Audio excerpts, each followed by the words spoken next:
Hi, I'm Dayna Noffke, and I am the producer for Tales from Morningview Cemetery. We began producing Tales from Morningview Cemetery about a year and a half ago. I developed the concept in association with Jessica Gallant, who has ended up being our cinematographer. It's been probably about 2 years we've been talking about working together, and we're very geographically separated. She's in LA, I'm in Georgia. So we talked about getting together in Georgia and shooting something.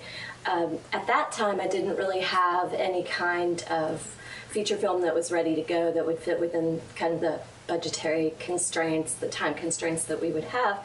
And so I had several short films on hand, showed the screenplays to her and said, what do you think? Which one would you like to try? And we both agreed that we would shoot a short film called The Living End. It's a kind of a suspenseful, supernatural horror film, an old school horror film. It occurred to us, of course, that if she was going to come out all the way from LA, we may as well do something bigger.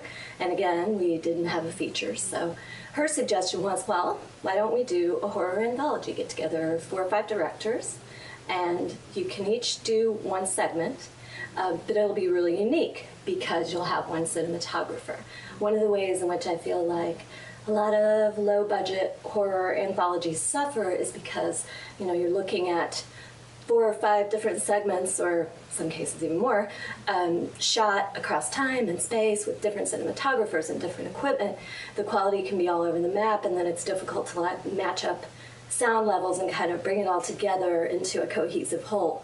So we thought this will be great. This will be something really unique. And that was how we developed the concept.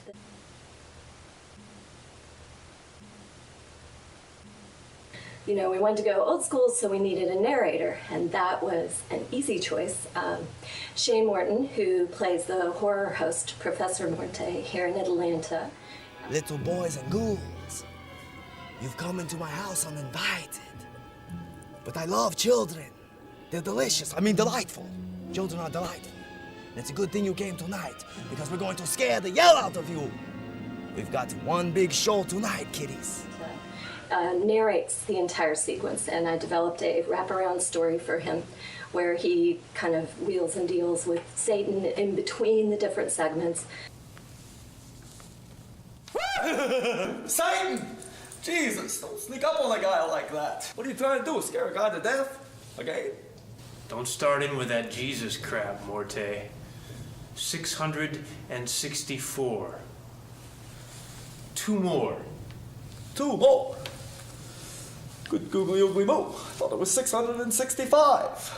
I'm convinced. I know it was 665. And we segue into them via him. And he developed, I didn't really know exactly what I was going to go for as far as the look for the narration, but aside from being a really awesome makeup artist and a horror host, he's also a great set designer.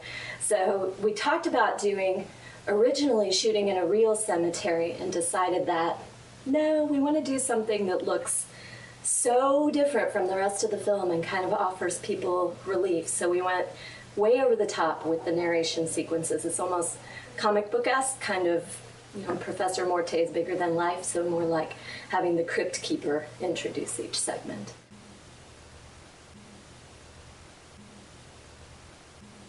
I also wrote and directed one of the segments, which is called The Living End, and it stars Madeline Brumby, Josh Louder, and Tim McGarren, and they all did an incredible job.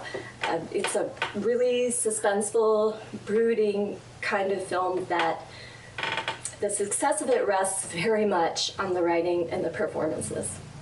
And so it was really important to find the right people to do it. And I had a lot of last-minute losses of cast members back and forth, and got all 3 of these at almost the last minute, and thankfully they were perfect. So that's The Living End. It's about a girl named Joni Stiles. She's kind of this quintessential American girl, very pretty, very young, very, you know, obviously kind of well off.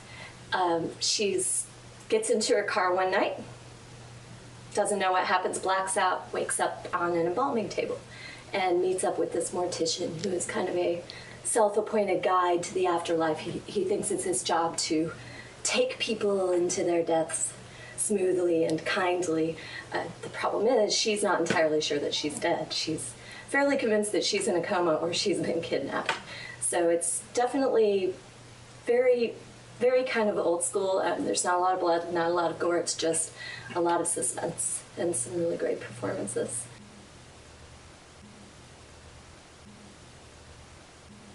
We had a great time shooting it.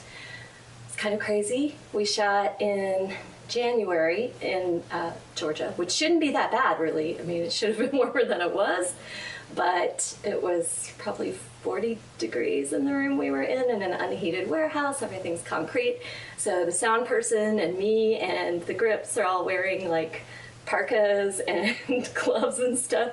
And poor Madeline, our lead, is laying almost naked on an embalming table all day. But she did it with a smile. She got through it. And honestly, as horrible as this sounds, I think the cold really feeds into the performance. You can see the goosebumps on her if you watch closely.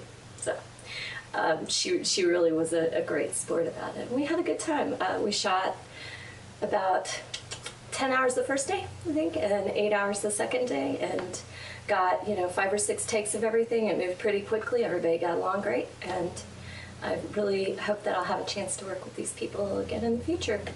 And I can't wait for you guys to see the finished product.